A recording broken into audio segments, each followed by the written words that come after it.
আপনি অনেক দোয়া করতেছেন। আল্লাহ পাক রব্বুল আলামিনের কাছে কোনো দোয়াই কবুল হচ্ছে না, তাই তো? আমি আপনাকে বলব, এমন কিছু গুনাহের সাথে আপনি জড়িত, যে গুনাহগুলো আপনি করার কারণে রব্বুল আলামিন আপনার দোয়া কোনোভাবেই কবুল করছেন না। আপনি কি জানেন? সাবধান হয়ে যান। একেবারে সাবধান হয়ে যান। আমি আপনাকে বলব, যদি গুনাহের সাথে জড়িত থাকেন ২ প্রকার গুনাহের সাথে, রব্বুল আলামিন আপনার দোয়া কোনোভাবেই কবুল করবেন না। সাবধান! বারবার আপনাদেরকে বলছি। আচ্ছা কেমন হয় বলুন তো? এত কষ্ট করে দোয়া করি। এমনকি ২ টি গুনাহের সাথে জড়িত থাকলে তাহাজ্জুদের নামাজ পড়েও যদি রবের কাছে দোয়া করেন, শেষ রাতে যদি উঠে কান্নাকাটি করে চিল্লাচিল্লি করে দোয়া করেন, তখনও রব্বুল আলামিন আপনার দোয়া কবুল করবেন না। আমি আপনাদেরকে সকল ভাই-বোনদেরকে বলব, আজকের ভিডিওটি স্কিপ করবেন না। আপনি হয়তো ২ টি গুনাহের সাথে জড়িত আছেন। যেই ২ টি গুনাহের সাথে জড়িত থাকার কারণে রব্বুল আলামিন আপনার দোয়া কবুল করছেন না। একটু সবর করেন। সবর করে ভিডিওটি শুরু থেকে শেষ অব্দি মনোযোগ সহকারে দেখতেই থাকুন। আর হ্যাঁ, এখনো পর্যন্ত যে সমস্ত ভাই-বোন লাইক করেন নাই, বেশ একটি লাইক করে ফেলুন। চ্যানেলটি সাবস্ক্রাইব করে অল নোটিফিকেশন অন করে ফেলুন। আমি যখনই ভিডিও আপলোড করব, সবার আগে যেন আপনি পেয়ে যান। সম্মানিত দিনী ভাই-বোন, যেটা আপনাদেরকে বলতে চেয়েছিলাম, আমরা আল্লাহর কাছে অনেক কষ্ট করে দোয়া করি, প্রার্থনা করি, মেসেজ দিয়ে থাকি। অথচ আপনি একবার চিন্তা করে দেখুন, অসংখ্য অগণিত নারী-পুরুষ এই জামানার মধ্যে পাবেন। অসংখ্য অগণিত নারী-পুরুষ এই পৃথিবীতে আছে, এই জামানার মধ্যে বসবাস করে। রবের কাছে দোয়া করেন, রব্বুল আলামিন কিন্তু দোয়া কবুল করেন না। হে মেরে দোস্ত, আপনি হয়তো আপনার অজান্তে রবের কাছে দোয়া করতেছেন, আর আপনি অজান্তে ২ টি গুনাহের সাথে জড়িত হয়ে গেছেন। এই কারণেই কিন্তু রব্বুল আলামিন আপনার দোয়া কবুল করেন না। ১ নাম্বার, যে গুনাহটা কোনদিন করবেন না, যতই দোয়া করেন রব্বুল আলামিন আপনার দোয়া কবুল করবেন না। ২ টি গুনাহ থেকে ১ নাম্বার গুনাহ। ১ নাম্বার গুনাহ হচ্ছে, যদি কোনো বান্দা-বান্দি ১ নাম্বার যে গুনাহটা রয়েছে সেটা হচ্ছে কি জানেন? যদি কোনো মানুষকে কষ্ট দিয়ে টাকা উপার্জন করেন, এই টাকাগুলো যদি আপনি খেয়ে থাকেন, কোনোভাবেই আপনার দোয়া কবুল করবেন না। ১ নাম্বার। এই কাজের সাথে আমরা অনেকে জড়িত। আর এটা আমাদের বাংলাদেশে অনেক সিস্টেমে টাকাগুলো উদ্ধার করে থাকে। যেমন আমি যদি আপনাদেরকে বলি, গাড়ির ট্যাক্স। রাস্তা দিয়ে গাড়ি চলে। Okay fine. এই যে গাড়ি থামিয়ে, থামিয়ে টাকা উদ্ধার করা, টাকা নেওয়া, মানুষকে কষ্ট দিয়ে টাকা উপার্জন করে সেগুলো আপনি ভোগ করেছেন। ঐরকম যদি হয়ে থাকে ভাই-বোন, আপনি যতই গুনাহ করেন না, যতই দোয়া করেন না কেন, আপনার দোয়া ব্যর্থ হয়ে যাবে। আপনার দোয়া ব্যর্থ। কোনোভাবেই আপনার দোয়া আল্লাহ তাআলা কবুল করবেন না। নাউযু বিল্লাহ, আল্লাহ আমাদেরকে মাফ করুক। এজন্য সবার কাছে আমি অনুরোধ করব, সবার কাছে বলব, আপনি এই যে এই ২ টি গুনাহ থেকে ১ম গুনাহের কথা বললাম, মানুষকে কষ্ট দিয়ে টাকা উপার্জন করা, মানুষকে কষ্ট দিয়ে টাকা, হ্যাঁ, আদায় করা। এই টাকাগুলো যারা খাবে, আপনার দোয়া আল্লাহ তাআলা কোনোভাবেই কবুল করবেন না। ১ নাম্বার বললাম। এটা অনেকভাবে হতে পারে। রাসূলুল্লাহ সাল্লাল্লাহু আলাইহি ওয়াসাল্লাম তো বলেই দিয়েছেন, "লা ইয়াদখুলুল জান্নাতা জাসাদুন গুযিয়া বিল হারাম।" মদিনাওয়ালা নবী বলেন, যারা মানুষকে কষ্ট দিয়ে টাকা উপার্জন করে, কষ্ট দিয়ে টাকা খায়, অথবা হারাম টাকা উপার্জন করে হারাম খায়, মদিনাওয়ালা নবী বলেন, রব্বুল আলামিন কোনদিন জান্নাতে ঢুকাবেন না। মদিনাওয়ালা নবী বলেন, লা ইয়াদখুলুল জান্নাতা জাসাদুন গুযিয়া বিল হারাম। মদিনাওয়ালা নবী স্পষ্টই বলে দিয়েছেন যে ওই বান্দার জন্য জান্নাত হারাম হয়ে যায়। হারাম, ট্যাক্স খাওয়া, মানুষের উপর জুলুম করে জিম্মি করে টাকা খাওয়া, যতভাবেই দোয়া করে, শবে কদরের রাতেও দোয়া করলে দোয়া কবুল হবে না। আমাদের সমাজে অনেক মানুষ আছে ব্যর্থ হয়ে যায়, যে এত দোয়া করে আল্লাহর কাছে, আল্লাহ রব্বুল আলমিনের কাছে এত দোয়া করে, কিন্তু আল্লাহ রব্বুল আলমিন দোয়া কবুল করেন না। অনেক দোয়া করে, বাট দোয়া কবুল হয় না। অনেক নারী পুরুষ আছেন, রবের কাছে দোয়া করেন, ব্যর্থ হয়ে যাচ্ছেন, নিজেকে নিজে বারবার ধিক্কার জানাচ্ছেন, দোয়া কবুল হচ্ছে না। আপনি দেখবেন, আপনি মানুষকে কষ্ট দিয়ে টাকা খান না, ঠিক আছে, ওকে ফাইন। কিন্তু আপনার ডানে, বামে, সামনে, পেছনে আপনার অনেক আত্মীয়স্বজন আছে। আপনার অনেক আত্মীয়স্বজন আছে। আপনার আত্মীয়স্বজনদের মধ্যে যদি আপনি দেখেন, আপনার আত্মীয়স্বজনদের কাছাকাছি যদি আপনি দেখেন যে অমুক ব্যক্তি ওইটা করতেছে, এইটা করতেছে, ওইটা করতেছে, আপনি সে টাকাগুলো খাচ্ছেন। আপনি কিন্তু করতেছেন না। আপনার বাবা হারাম ইনকাম করে আপনি খান। আপনার বড় ভাই হারাম ইনকাম করে আপনি খান। অথবা আপনার ঘরের মধ্যে যে সমস্ত ভাই-বোনেরা ইনকাম করে, তারা যদি হারাম ইনকাম করে আপনি যদি সেগুলো খেয়ে থাকেন, মেরে দোস্ত, আপনি ওই হারাম খাওয়ার পরে রবের কাছে দোয়া করলে রব কোনদিন আপনার দোয়া কবুল করবেন না। কোনদিনও আপনার দোয়া কবুল করবেন না। আল্লাহ আমাদেরকে মাফ করুক। এজন্য রবের কাছে কোনদিন হারাম কি দোয়া করার চেষ্টা করবেন না। ওমর রাদিয়াল্লাহু তাআলা আনহুর ঘটনা আপনারা শুনেন নাই? আল্লাহু আকবার! কেমন সাহাবী একরামের জামানা, তাদের কোয়ালিটি, তাদের স্টাইল কেমন ছিল আপনি কি জানেন?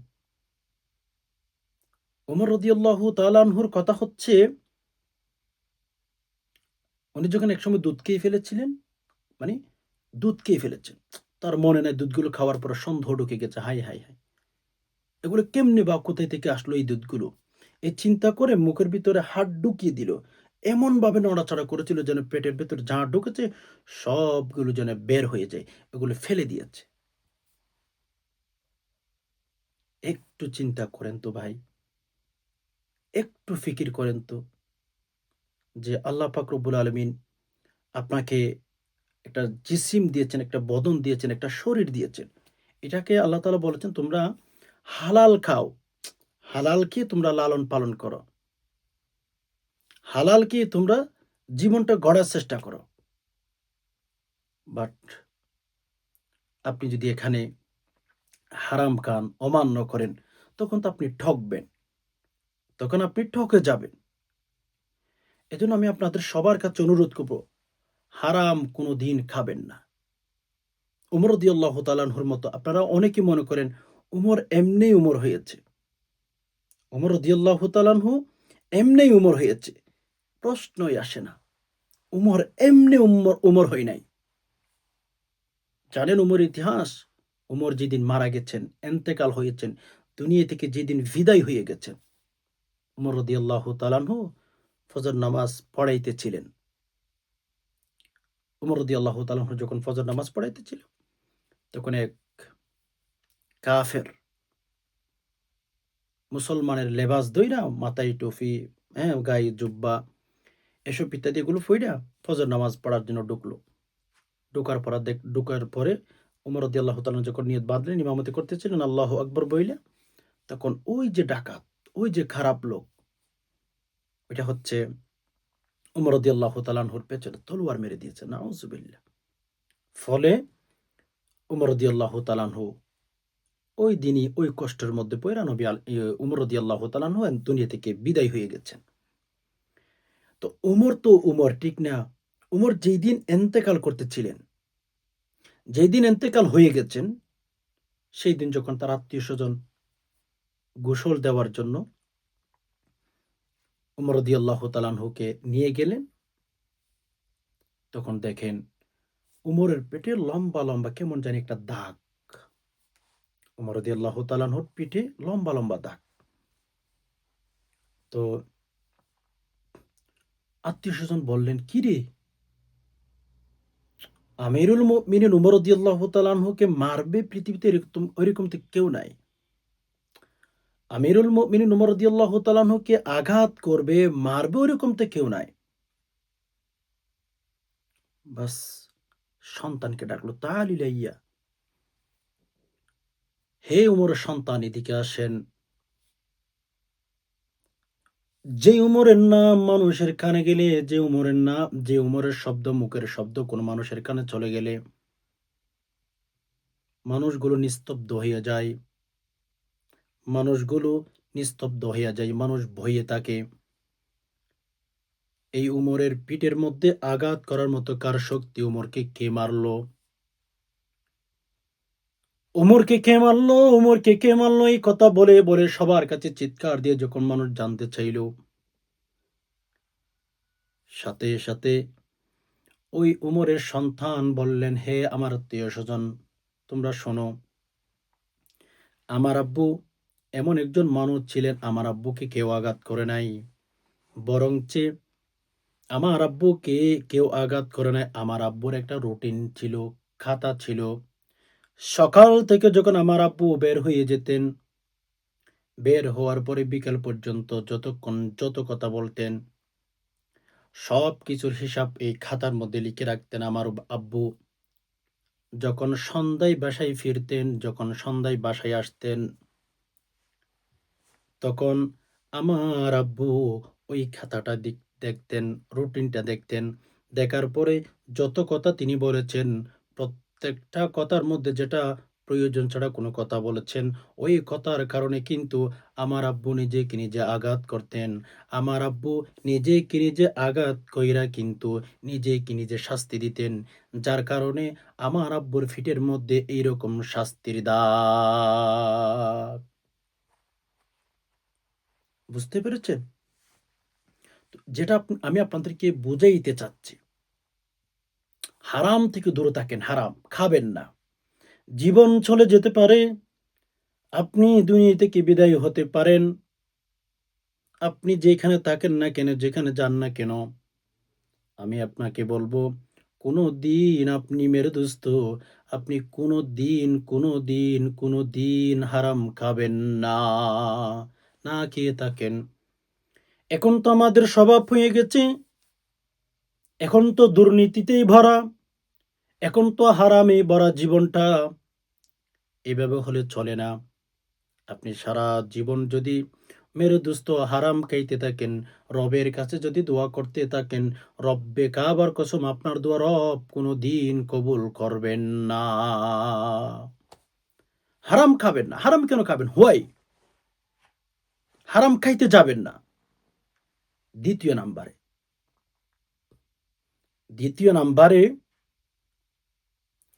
যে যে গুনাহটি করলে আল্লাহ সুবহানাহু ওয়া তাআলা আপনার দোয়া কবুল করবেন না, আল্লাহ পাক রব্বুল আলামিনের কাছে তাহাজ্জুদের নামাজের সময় দোয়া করলে কবুল করবেন না। আমরা সবাই জানি। প্রসিদ্ধ একটা হাদিস। তাহাজ্জুদের নামাজের সময় রবের কাছে দোয়া করলে রব কবুল করেন। তাহাজ্জুদের নামাজের সময় রবের কাছে দোয়া করলে রব কবুল করেন। এটা আমরা সবাই জানি। তাহাজ্জুদের নামাজ ঠিক না? এটা তো প্রথম আসমানে আল্লাহ তাআলা এসে জানে, এটা তো আমরা সবাই জানি। এই ২ টা গুনাহের সাথে যদি জড়িত থাকেন, তাহাজ্জুদের নামাজের সময়ও কবুল করবেন না। আল্লাহ কত অসন্তুষ্ট হয়ে যান দেখেন। এই গুনাহগুলোর সাথে আমাদের অসংখ্য নারী পুরুষ জড়িত। অসংখ্য ভাই-বোন জড়িত। তাহাজ্জুদের নামাজের সময় রবের কাছে দোয়া করেন, রবের কাছে প্রার্থনা করেন, রবের কাছে চাইতে থাকেন। রব্বুল আলামিনকে বলেন, ইয়া আল্লাহ, আমি কিন্তু খুবই বিপদের মধ্যে পড়ে গেছি। শেষ রাত উঠে যান, চোখ থেকে পানি ফেলেন, রবের কাছে দোয়া করেন, ইয়া আল্লাহ, আমি কিন্তু বিপদের মধ্যে পড়ে গেলাম। আল্লাহ, আমি কিন্তু অভাবের মধ্যে পড়ে গেলাম। ইয়া আল্লাহ, আপনি আমার সকল প্রকার অভাব অনটন দূর করে দিন। শেষ রাতে উইঠা রবের কাছে দোয়া করুন, রবের কাছে চাইতে থাকেন। রব্বুল আলামিন আপনার দোয়া কোনোদিন ফিরিয়ে দিবেন না। রবের কাছে তাহাজ্জুদের নামাজের সময় দোয়া করেন। রব্বুল আলামিন আপনাকে দিবেন। রব্বুল আলামিন কোনোদিন আপনাকে ফিরিয়ে দিবেন না। রবের কাছে চাইতে থাকেন। রবের কাছে দোয়া করতে থাকেন, প্রার্থনা করতে থাকেন। দিবেন রব, ঠকাবেন না। এজন্য মেরে দোস্ত, রব্বুল আলামিনের কাছে প্রার্থনা করেন, দোয়া করেন, ইয়া আল্লাহ, শেষ রাত উঠে যান, আল্লাহ শেষ রাত উঠে গেলাম। শেষ রাত উঠে রবের কাছে মুনাজাত করেন, রবের কাছে কান্নাকাটি করেন, গোপনে কথাও বলেন। দেখবেন রব এত সুন্দর করে আপনার জীবনটা সাজিয়ে দিয়েছেন, রব্বে কাবার কসম। রব্বুল আলামিন কোনদিন আপনাকে ফিরাবেন না। কোনদিন ফিরাবেন না আপনাকে। কোনদিন না। তো যেটা আপনাদেরকে বলতে চেয়েছিলাম, সেটা হচ্ছে সম্মানিত দিনী ভাই বোন, রব্বুল আলামিন আমাদেরকে দিবেন। যেটাই চাইবেন ওইটাই পাবেন। শেষ রাতে দোয়া করলে। শেষ রাতে দোয়া করলে যেটা চাইবেন ওইটাই পাবেন। তবে একটা কথা কি জানেন? রব্বুল আলামিনের কাছে হারামকে যদি দোয়া করেন কবুল হবে না। ২য় নম্বর যে গুনাহটা, অবৈধ দেহ ব্যবসা। আমাদের অনেক আস্তাগফিরুল্লাহ, আল্লাহ মাফ করুক, শব্দটা উচ্চারণ করতে কেমন জানি লাগতেছে। যেটা বলতে চেয়েছিলাম অবৈধ ব্যবসা। মানে দেহ ব্যবসা যাকে বলে আমাদের বাংলা ভাষায়। অনেক মা-বোনেরা আছেন আল্লাহ মাফ করুক, দেহ বিক্রি করে। দেহ ব্যবসা যেটাকে বলে। এই কাজটা করিয়ে যদি আপনি আল্লাহ তাআলার কাছে দোয়া করেন, আল্লাহ তাআলা কোনোভাবেই আপনার দোয়া কবুল করবেন না। দেহ ব্যবসা। এটা আল্লাহ তাআলা এত জঘন্যভাবে নিয়েছেন, কোনোভাবেই কবুল করবেন না। অসংখ্য অগণিত মা-বোনেরা আছেন যে দেহ ব্যবসার সাথে জড়িত হয়ে গেছেন। আল্লাহ মাফ করুক। একথা মনে রাখবেন, আপনি মৃত্যুবরণ করবেন। আপনি না মরে পারবেন না। আল্লাহ তাআলা বলেছেন, "আইনাল মাফার?"